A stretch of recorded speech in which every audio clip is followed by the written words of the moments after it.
Jūs pradėjot kurti eiles dar būdama tremty. Kas tai jūs paskatino? Pirmas eilėraštis šis buvo rusų kalba, jūs sakote, taip? Taip, ir niekas turbūt nepaskatino. Mano brolis sako, vienintelis gyvas likęs dėja, kiti 2 palaidoti yra Sibirė. Mano brolis sako, kad aš eilėmis kalbėjau jau vaikystėje, šito neatsimenu, o pirmo eilėraščio atsiradimas buvo tiesiog irgi kaip ir viskas gyvenime turbūt arba atsitiktinumas, arba likimo diktuotė. Sunku dabar pasakyti. Buvo 7, atrodo, klasėje braižybos pamoka ir aš atsivertus vadovėlį radau atvirutę Ticijano, ką išėjusią Magdaliną, atgailaujanti Magdalena. Aš tai pasipiktinau, mums tokia šeima buvo labai dorovinga, o ten nuoga moteriškė, plaukais apsisiautusi. Na ir kažkaip tai, kadangi aš braižyti nemokėjau ir nemėgau, tai aš galvoju, aš parašysiu dabar kokia jinai begėdė. Ir aš pradėjau rašyti ir man eiliavosi ir kokių 10 ar 12 stulpelių eilėraštis išėjo. Paskui aš galvoju, aš poetė. Na, o tai, kad likimas man padovanojo nuostabę rusų kalbos ir literatūros mokytoją, kuri išmokė skaityti poeziją, suprasti tarp eilučių, kuri jau tada buvo gudrus tie, kurie dirbo su mumis. Jie atsiųsdavo į tremtinių kaimus pačius geriausius abiturientus, absolventus universitetų. Ir tos 2 mokytojos, viena literatūra, abi dėstė, viena man dėstė literatūrą, kita kitiem vaikam, ir viena jų tapo mano brolio žmona. O maniškė, ta Anna Vasiljevna, tai buvo tokia storuliukė, tokia gerietė, tokia jinai vesdavosi mūsų už barako, nes mokykla buvo barake, ir ten skaitydavo tokius eilėraščius, apie kuriuos aš dabar galvoju, jinai galėjo atsidurti dar toliau negu mes.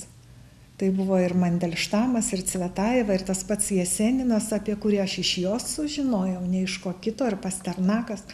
Tai buvo tai, ką aš iki šiol myliu ir vertinu labai. O dabar, sakyti, jūs taip rašot, kad jūs dabar matot daug pykčio, jūsų darbę jūs turite omeny, daug priešpriešos, ir tai skatina jūs dabar rašyti ir kurti eiles dabar? Ne.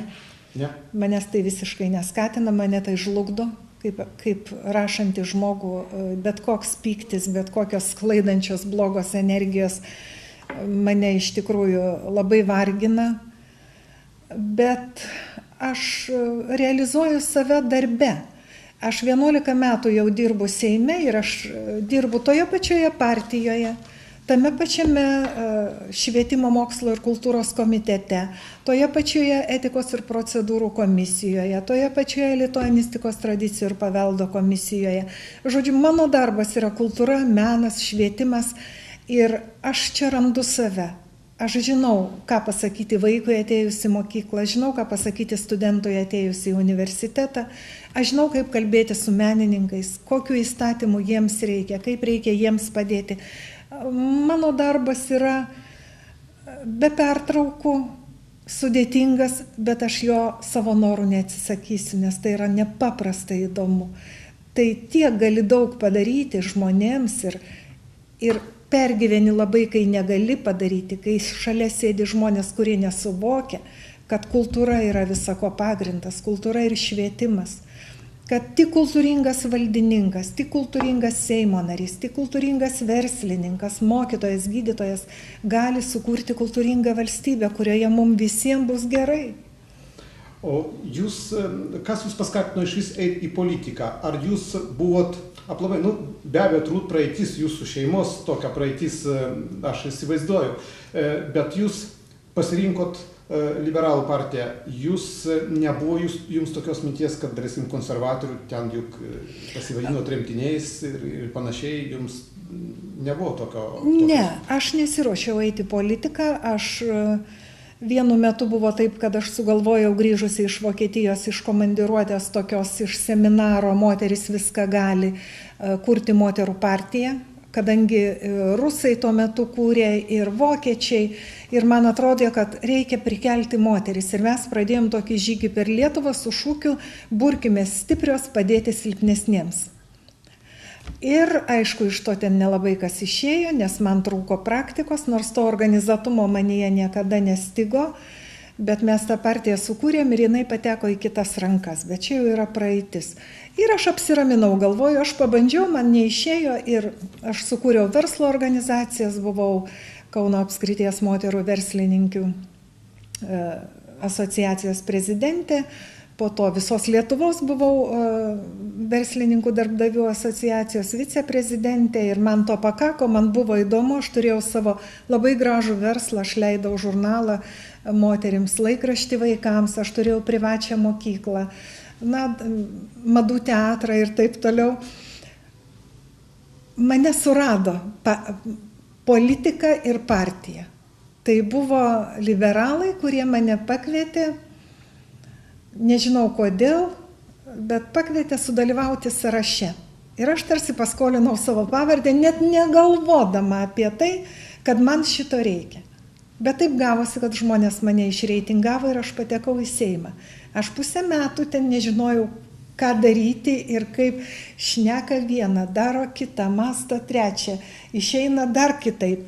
Ir aš pasiprašiau namo.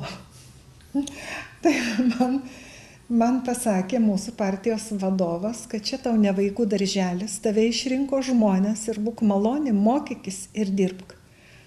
Tai aš mokiaus, dirbau, išmokau dirbti ir man atrodo, kad dabar dirbu ganėtinai tikrai produktyviai, sąžiningai ir pasiūlyti mano projektą ir įstatymų pataisos yra labai naudingos kultūros žmonėms. Ir štai paskutinė praėjusią savaitę prabalsuota, išbalsuota pataisa, tai kad, tarkim, žmogus, kuris gauna labdarą, iš jo išskaičiuodavo tą sumą iš pensijos arba atimdavo šildymo kažkokias kompensacijas. Tarkim, žmogui, kad ir kokia nors ten Mildažytės laida nuperka karvę, tai ją paverčia litais ir iš to žmogaus atima šildymo kompensaciją. Man tai pasirodė neteisinga ir aš padariau įstatymo pataisas ir Seimas tam pritarė. Tai viena iš tokių mažų detalių. Kada pirmadienį priimi žmonės, girdi jų bėdas, jas komplektuoji ir po to žiūri, čia kartojasi ir tada šauki teisininkus ir darai įstatymo pataisą. Mes iki to pokalbio dar prieisime, jeigu mums užteks laiko, tai yra numatyta mano klausimuose, bet aš nežinau, ar mums užteks, jeigu mes taip kalbėsim su jums išsamei. Jūs turite 2 sūnus, jie nesiruošia eiti politiką palaikyti jūs ir panašiai? Ne, jie labai prašo manęs, kad aš pareičiau namo, mano vaikai sako, mes tau duosim valgyti, tik tu pareik namo. Jie yra egoistai, jie nori, kad aš jiems gaminčiau valgyti, kadangi aš labai skaniai gaminu, jie nori, kad aš rūpinčiausi jais, nors jie jau turi savo šeimas ir yra tikrai labai vykę ir geri vaikai. Bet ne. Politikai nesako. Ne. Ir turbūt, kad šito neatsitiks, nes jie labiau yra linkę į meną abudu. Ir...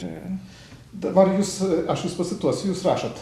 Kandidatuodama į Seimą, maniau, kad nuversiu kalnus. Nenuverčiau, bet kelias mėšlo ar purvo krūvelės nuvaliau. To ir didžiuojas. Ką reikėtų padaryti, kad liaudės atstovai, kad seimūnai galėtų vis tik nuverst kalnus ir sutvarkyti Lietuvą taip, kad jinai gyventų taip, kaip ir tinka jai gyventi?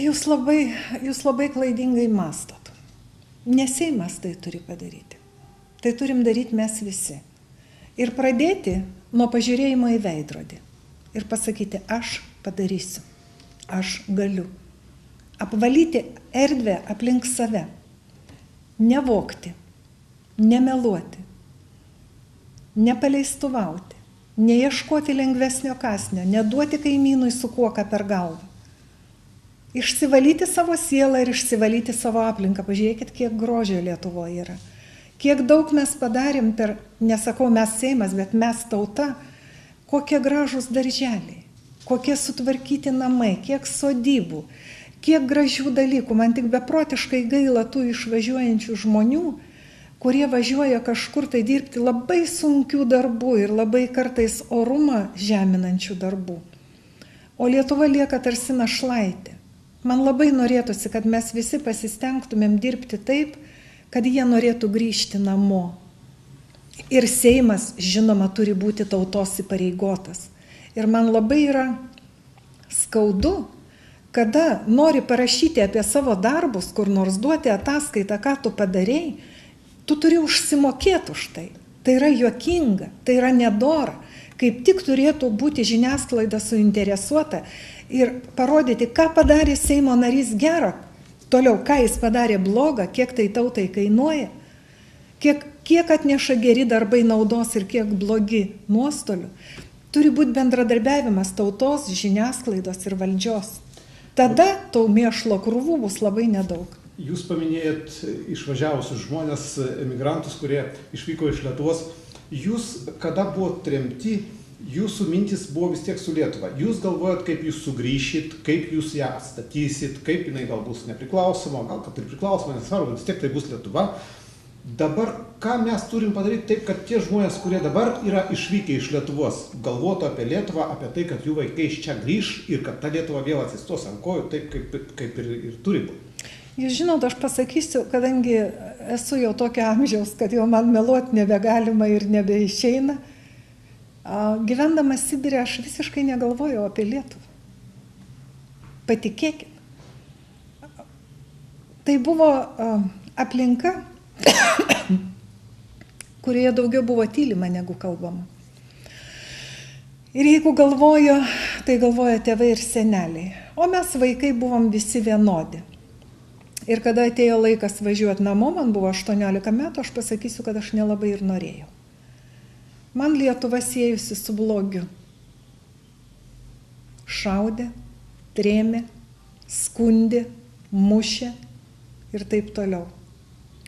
Sibire erdvės, žydinčios lelijos, draugai, bičiuliai, labai mieli, nuostabūs, inteligentiški žmonės. Ir aš bijojau Lietuvos.